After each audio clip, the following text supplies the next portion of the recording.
J7 Tamil நேயர்களுக்கு வணக்கம். Tokyo Olympics 2021 ஆரம்பிச்சு ரொம்ப விறுவிறுப்பா நடந்துட்டு இருக்கு. செயிலிங் அப்படிங்கிற ஸ்போர்ட்டுக்காக இந்தியாவில இருந்து 4 பேர் செலக்ட் ஆயிருக்காங்க. இதுல என்ன ஹைலைட்னா அந்த 4 பேருமே தமிழ்நாட்டை சேர்ந்தவங்க. அதுலயும் 23 வயசான நேத்ரா குமணன் இந்தியாவுக்காக செயிலிங்ல செலக்ட் ஆயிருக்க ஃபர்ஸ்ட் பெண். யார் இந்த நேத்ரா? வாங்க பார்க்கலாம்.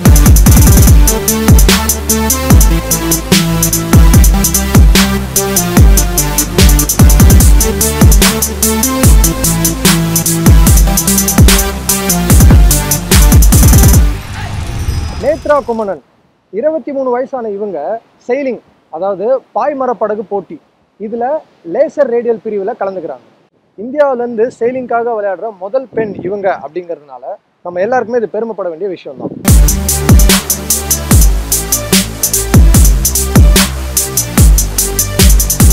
இந்தியாவிலேயே முதல் பெண்ணா செயிலிங்க்கு செலக்ட் ஆயிருக்க நேத்ரா குமணன் கடந்து வந்த பாதையை இப்ப பார்க்கலாம். 2009 இதே போன்றதொரு கோடை காலத்தில் தான் பாய்மர படகு விளையாட்டு அறிமுகமானது. 12 வயதில் தமிழ்நாடு பாய்மர படகு சங்கம் நடத்திய முகாமில் நேத்ரா பங்கேற்றார். ஓமனில் நடந்து முடிந்த முசானா ஓபன் பாய்மர படகு சாம்பியன்ஷிப் போட்டியில் லேசர் ரேடியல் பிரிவில் பங்கேற்ற நேத்ரா குமணன் 6ஆம் இடத்தை பிடித்தார். ஆனால் ஒட்டுமொத்தமாக அந்த தொடரில் 2ஆம் இடத்தை பிடித்தார். 2014ஆம் ஆண்டு 16 வயதில் இன்ஷியான் ஆசிய விளையாட்டுப் போட்டியில் நேத்ரா பங்கேற்று 7ஆம் இடத்தை பிடித்தார். மீண்டும் 2018இல் ஜகார்த்தாவில் நடைபெற்ற ஆசிய விளையாட்டுப் போட்டியில் 5ஆம் இடத்தை பிடித்து முன்னேற்றம் அடைந்தார். 2020 ஜனவரியில் மியாமியில் நடந்த ஹெம்பல் உலகக்கோப்பை தொடரில் அவர் வெண்கலம் வென்று புதிய சாதனை படைத்தார். அத்துடன் உலகக்கோப்பை பாய்மர படகு போட்டியில் பதக்கம் வென்ற முதல் இந்திய பெண் என்கிற சிறப்பையும் பெற்றார் நேத்ரா.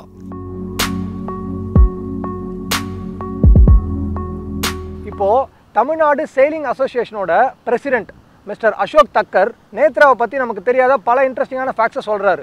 அவர் என்ன சொல்கிறாருன்னு பாருங்கள். தமிழ்நாடு செயிலிங் அசோசியேஷனோட பிரசிடென்ட் மிஸ்டர் அசோக் தக்கர் கிட்ட தான் நம்ம இப்போ பேச போகிறோம். சார் வணக்கம் சார். சார் இந்த செயிலிங் ஸ்போர்ட்ஸ் ஃபஸ்ட்டு அதை பற்றி ஒரு ப்ரீஃபிங், தென் இந்தியாவில் செயிலிங் எந்த அளவுக்கு இருக்குது, பிளேயர்ஸ் அத்லீட்ஸ் எவ்வளோ அளவுக்கு இதில் இன்ட்ரெஸ்டடாக இருக்காங்க அப்படின்னு வியூவர்ஸ்க்கு சொல்லுங்கள் சார். இதில் வந்துட்டு ஆரம்பிக்கிச்சு மெயினாக எங்கள் ஃபோக்கஸ் வந்துட்டு வாஸ் ஆன் யூத் டெவலப்மெண்ட். ஏன்னா ஒரு செயிலிங் என்ற ஸ்போர்ட் எப்படின்னா ஒரு ரேஸ் வந்து ஒரு 40 நிமிஷம் நடக்கும். ஸோ நார்மலாக நம்ம வந்து சொல்லுவோம் குழந்தைங்களுக்கு வந்து கான்சன்ட்ரேஷன் ஸ்பேன் கம்மியாக இருக்கும்னு. ஸோ ஒரு ரேஸில் வந்து ஒரு குழந்தை பங்கு இருக்கிறாங்கன்னா அவங்க வந்துட்டு 40 இல்லை 50 நிமிஷத்துக்கு அந்த ரேஸ் முடிகிற வரைக்கும் கண்டினியூஸாக அவங்க மைண்டை வந்து வேலை செஞ்சுக்கினே இருக்கணும். தட் இஸ் விண்டோட பொசிஷன் எப்படி இருக்குது, நான் எந்த லொக்கேஷனில் இருக்கிறேன், மற்ற காம்படிட்டர்ஸ் எப்படி என்னை நோக்கி வர போகிறாங்க, ஸோ நான் அதுக்கு என்ன இவேசிவ் ஆக்ஷன் இல்லை டாக்டிக்கல் ஆக்ஷன்ஸ் அதெல்லாம் யோசனை பண்ணி அது மாதிரி டிசிஷன் எடுக்கணும். So you're training your brain to work for a longer duration of time. உங்கள் மூளையை வந்துட்டு நீங்கள் கண்டினியூஸாக வேலை செய்ய ஒரு ட்ரைனிங் கொடுக்குறீங்க. அதனால் வந்து ஒரு எஜுகேஷன்லேயும் வந்து அவங்களுக்கு ஒரு பெனிஃபிட் உண்டு. அதை தவிர வந்துட்டு செல்ஃப் கண்ட்ரோல். இப்போ வந்துட்டு நிறைய நம்ம இளைஞரை பார்க்குறோம், பைக் ஓட்டுறாங்க ரோட்டில், அவன் வந்து ஒரு 80 கிலோமீட்டர் ஸ்பீடில் ஓட்டுவான், 100 கிலோமீட்டருக்கு போவான், ஸ்கிட் ஆகும், இல்லை வேறு எங்கேயாவது போய் இடிச்சிருவான், விழுந்துருவான், அடிப்படும், இன்னும் இன்ஜுரிஸ் ஆகும். செயிலிங்கில் என்ன ஆகும்னா நீங்கள் பாயை வந்து எவ்வளோ இழுத்து பிடிக்கிறீங்களோ காற்றுக்கு அகேன்ஸ்டாக நீங்கள் அவ்வளோ வேகமாக போவீங்க. பட் உங்களோட லிமிட்டு மேலே நீங்கள் பாயை இழுத்து பிடிச்சிங்கன்னா போட்டு கவுந்துடும். ஓகே. ஸோ ஒரு 7 வயசு குழந்தைலேருந்து நம்ம ட்ரைனிங் கொடுக்குறோம். அப்போ என்ன ஆகுதுன்னா அவனுக்கு 7 வயசுலேருந்து செல்ஃப் கண்ட்ரோல் வந்துடுது. என்னால் இது தான் முடியும், இதுதான் நான் செய்யணும், இதுக்கு மேலே நான் செஞ்சேன்னா ஆபத்து வரும், அது ஒரு செகண்ட் நேச்சர் ஆயிரும். So it is also very good in your future. நீங்கள் பெருசானதுக்கு அப்புறமா that becomes your second nature. ஏன்னா உங்களுக்கு அது வந்துட்டு ஒரு பழகிறது, இந்த மாதிரி வந்து நான் ரிஸ்க் எடுக்கக்கூடாதுன்னு. 3வது வந்து டிசிஷன் டேக்கிங். இப்போ வந்து நிறைய பேர் நம்ம சொல்கிறோம் இவங்க வந்து டிசிஷனை எடுக்கிறதில்ல நம்ம அப்ளிகேஷன் கொடுத்தோம் அந்த மாதிரி. பட் இதில் என்ன ஆகும்னா நிமிஷத்துக்கு நிமிஷம் வினாடிக்கு வினாடி நீங்கள் வந்துட்டு டெசிஷன் எடுத்து உங்களோட பொசிஷனை மாற்றணும். இல்லை நீங்கள் இந்த வழியில் போகிறவங்க அடுத்த வழியில் போகணும்னு நினைக்கணும். அந்த மாதிரி நீங்கள் வந்துட்டு டெசிஷன் எடுத்துக்கினே இருக்கணும். So it makes a complete human being. One of the sports which trains you and makes you into a complete human being.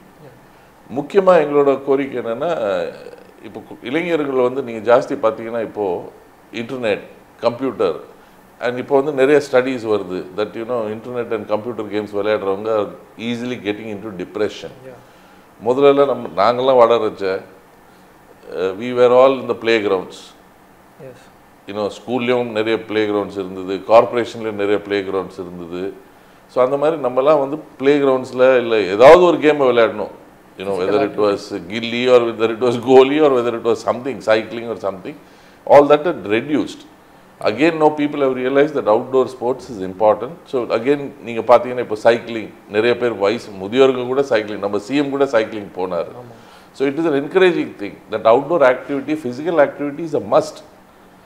நம்ம அதை அவாய்ட் பண்ணக்கூடாது. ஸோ செயிலிங் வந்து நிறைய வாட்டி நடந்துன்னு இருக்குது. அண்ட் நாங்கள் வந்து 20 வருஷம் முன்னாடி ஆரம்பித்து கிட்டத்தட்ட நேஷ்னல் சாம்பியன்ஸில் பார்த்தீங்கன்னா நிறைய பேர் நாங்கள் உருவாக்கி இருக்கிறோம். அதே மாதிரி இப்போ விஷ்ணு சரவணன், அவன் பாம்பேலேருந்து இருக்கலாம், ஆர்மிலேருந்து இருக்கலாம், பட் அவனும் வந்து இங்கே நிறைய பயிற்சி எடுத்திருக்கிறான், இங்கே ட்ரைனிங் பண்ணியிருக்கிறான். ஆர்மிலேருந்து நிறைய பேர் இங்கே வந்து பங்கேற்றிருக்காங்க. So it is a very good sport and we are happy that all the efforts that we put in for the last 20 years with the support of government of Tamil Nadu, government of India has helped us. Sir, இப்போது இவங்க ஒலிம்பிக்ஸில் select ஆனதுக்கப்புறம் இவங்களுக்கு என்ன மாதிரியான trainings இருக்கும், என்னென்ன practice எடுப்பாங்க, எப்படி ப்ரிப்பேர் ஆகிருக்காங்க சார்? ப்ராக்டிஸ்ன்றது வந்துட்டு it is not a 1 week affair or something.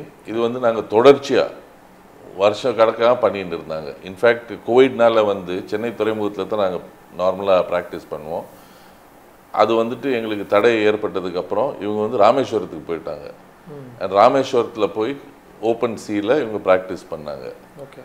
And அப்புறம் அங்கேருந்து திரும்பியும் வந்ததுக்கப்புறம் குவாலிஃபை ஆனாங்க இன் அபுதாபியில் ஒரிஜினலாக ஈவெண்ட் நடக்க வேண்டியது. அந்த ஈவெண்ட் வந்து அபுதாபியில் நடக்காமல் ஒமானில் நடத்தினாங்க.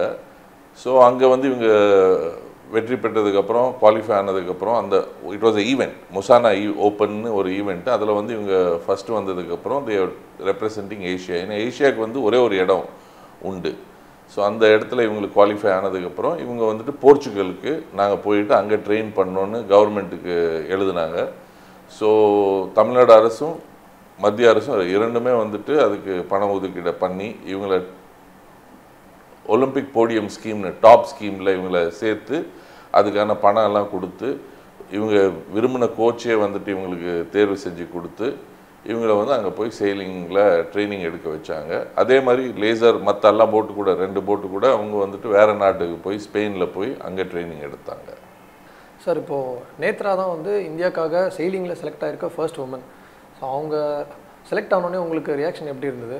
இதுதான் முதல் முறையாக ஒரு டீம் குவாலிஃபை ஆகிட்டு போகிறாங்க. இது வரைக்கும் வந்து வைல்டு கார்டு இல்லை அந்த கோட்டா கண்ட்ரி அந்த மாதிரி ஏதாவது ஒரு இதில் தான் நம்ம போயிருக்கிறோம். இது முதல் முறையாக வந்துட்டு 4 பேர் இந்தியாவிலேருந்து குவாலிஃபை ஆகிட்டு அண்ட் அதில் எனக்கு மிக மகிழ்ச்சி என்னென்னா 4 பேருமே தமிழ்நாடை சேர்ந்தவர்கள்.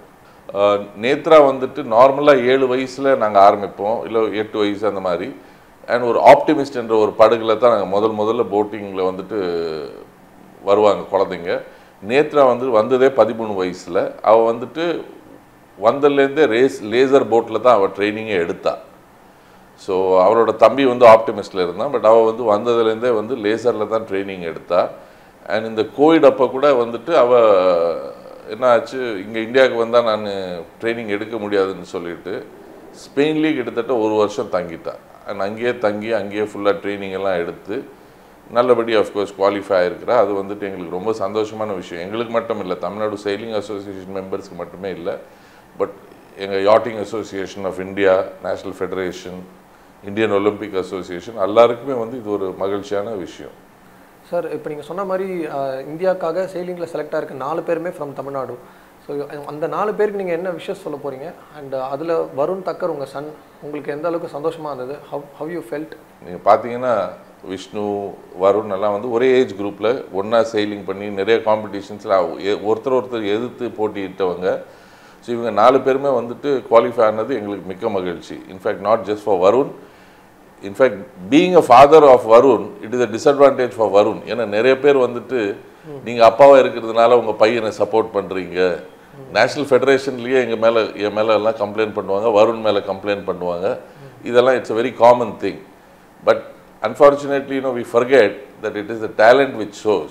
It is not the father's name or father's position which helps a sports person. It is his dedication to the sport, it is his commitment to the sport, and it is his performance at the international events.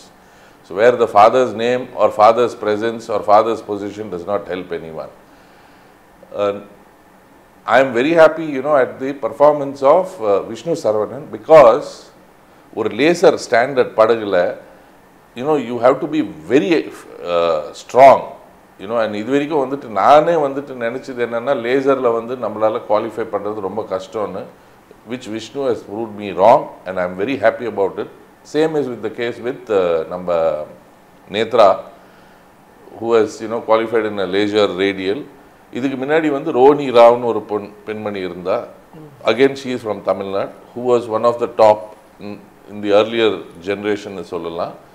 But she reached nearly till the qualifying levels மாதிரி இருந்தா performancesல, and Netra has shown that yes, if you put in the commitment and dedication, நம்மளால எதையும் சாதிக்க முடியும்ன்றது நேத்ரா வந்துட்டு நிரூபிச்சிருக்கிறார். Sir, இப்போது இந்தியாவில் எவ்வளோ states இருந்தாலுமே செலக்ட் ஆகிருக்க 4 பேருமே ஃப்ரம் தமிழ்நாடு. ஸோ எதனால் இந்த ரீசன், ஏன் தமிழ்நாட்டிலேருந்து மட்டும் இத்தனை பேர் select ஆகிருக்காங்க?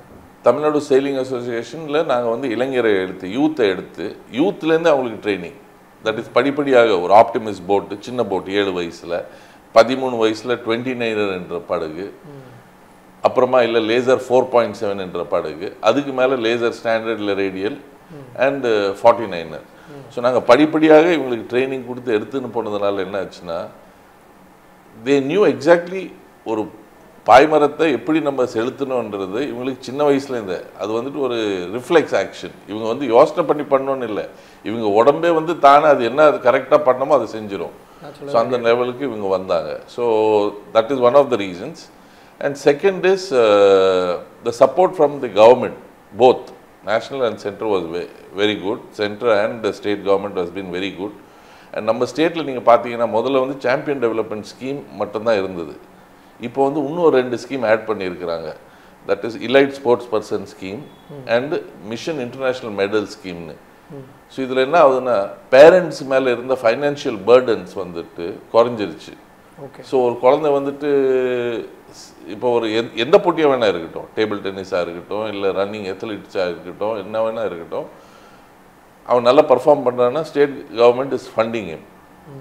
When the state government is funding him, the family is also supporting, because அவங்க மேலே அந்த ஃபைனான்ஷியல் பர்டன் கிடையாது. So which will help in the long run more and more sports person from அவர். நேத்ரா பார்த்தீங்கன்னா அவளோட ஒரு 13-14 வயசுலேருந்து இந்த செயிலிங்கிறத பண்ணிகிட்ருக்கா.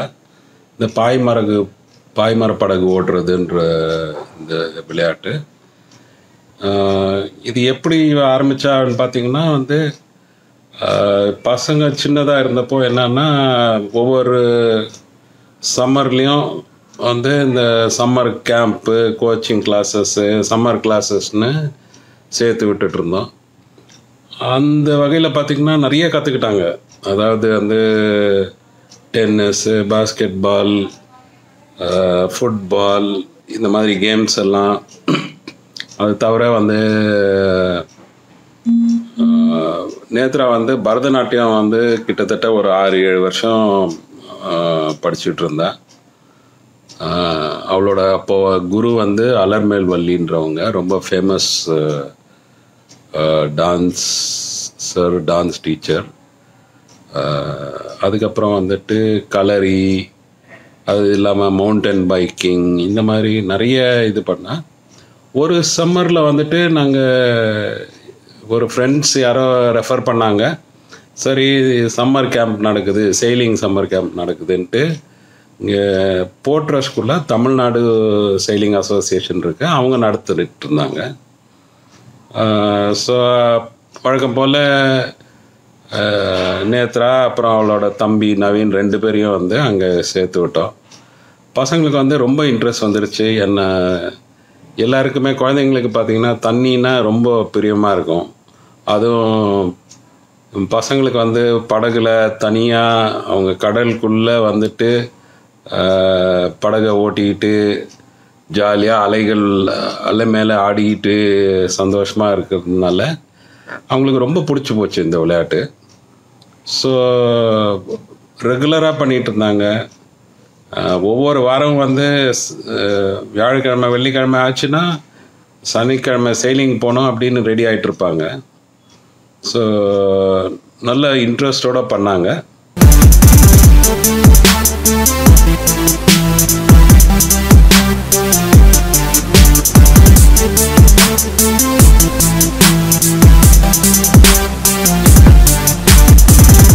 ஒட்டுமொத்த இந்தியாவும் நேத்ரா ஜெயிச்சு பதக்கத்தோட நாடு திரும்பணும்னு எக்ஸ்பெக்ட் பண்றாங்க. நேத்ரா, இதோ உங்களுக்கான wishes.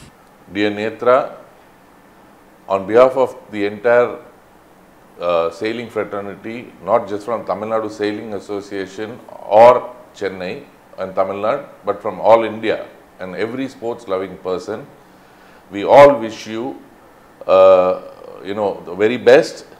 May the winds, the currents, the tides all be favorable to you, and may you bring glory and a medal in sailing for India. Your parents and I and all of us would have been loved to be there.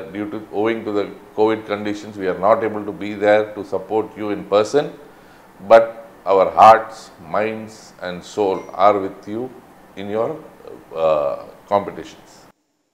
Nethra, இது உனக்கு மாத்திரம் இல்லை, எல்லா செயலர்ஸ்க்கும், அது இல்லாமல் எல்லா அத்லீட்ஸ்க்கும் இந்த message தான். நீங்கள்லாம் வந்து ஒலிம்பிக்ஸ்க்கு போகிறீங்க, பெரிய சாதனை இது. நீங்கள்லாம் 1000-ல் ஒருவன் 1,00,000-ல் ஒருத்தி அப்படின்லாம் சொல்லுவாங்க. நீங்கள்லாம் வந்து 127 பேர் ஏதோ போகிறீங்க இந்தியாவிலேருந்து. அப்போது நீங்கள்லாம் வந்து கோடியில் ஒருத்தர்ன்ற கணக்கு வருது. பார்த்தோன்னா வந்து இது வேறு லெவல். ஸோ அதனால் வந்து நீங்கள் ஏற்கனவே சாதிச்சிட்டிங்க. ஸோ நீங்கள்லாம் என்ன பண்ணணுன்னா வந்து உங்கள் முழு திறமையை வந்து இந்த ஒலிம்பிக்ஸில் காமிங்க. ஃபுல் ஊக்கத்தோட உற்சாகத்தோடு நீங்கள் பார்ட்டிசிபேட் பண்ணி உங்களோட முழு திறமையை காமிச்சிட்டு வாங்க. அதுவே போதுமானதாக இருக்கும். நீங்கள் இங்கே திரும்பி வரச்ச உங்களுக்கு வந்து உங்கள் ஒவ்வொருத்தருக்கும் வந்து இந்த சந்தோஷம் இருக்கணும். இந்த மாதிரி வந்து நான் வந்து என்னோடய ஃபுல் பொட்டென்ஷியலுக்கு என் முழு திறமையை காமிச்சிட்டு தான் வந்திருக்கேன். மெடல் வருதோ இல்லையோ, மெடல் வந்தால் ரொம்ப நல்லது, இல்லைனாலும் வந்து உங்களுக்கு அந்த சந்தோஷம் இருக்கணும். நான் என்னால் முடிஞ்ச அளவுக்கு ஃபுல்லாக பண்ணேன் அப்படின்ற ஒரு நல்ல ஃபீலிங்கோடு இருக்கணும். உங்களோட கனவும் அதுதான்ன்றது எனக்கு தெரியும். All the best, good luck, நல்வாழ்த்துக்கள். And above all, enjoy yourself. Good luck. பண்ணுற செயிலிங்கை வந்து என்ஜாய் பண்ணிட்டு பண்ணு. ஒலிம்பிக்ஸில் இருக்கிறதுனால ஸ்ட்ரெஸ்டாக இல்லாமல், போடியம் ஃபினிஷ் பண்ணணும்னு இல்லாமல் 100% கொடுத்துட்டு வெற்றியோடு வரணும்னு இல்லாமல் என்ஜாய் பண்ணிவிட்டு give your best and come back triumphant for yourself.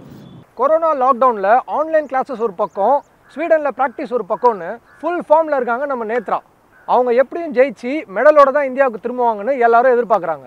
News 7 Tamil சார்பாகவும் ஒட்டுமொத்த இந்தியாவின் சார்பாகவும் நேத்ராவுக்கு வாழ்த்துக்கள்.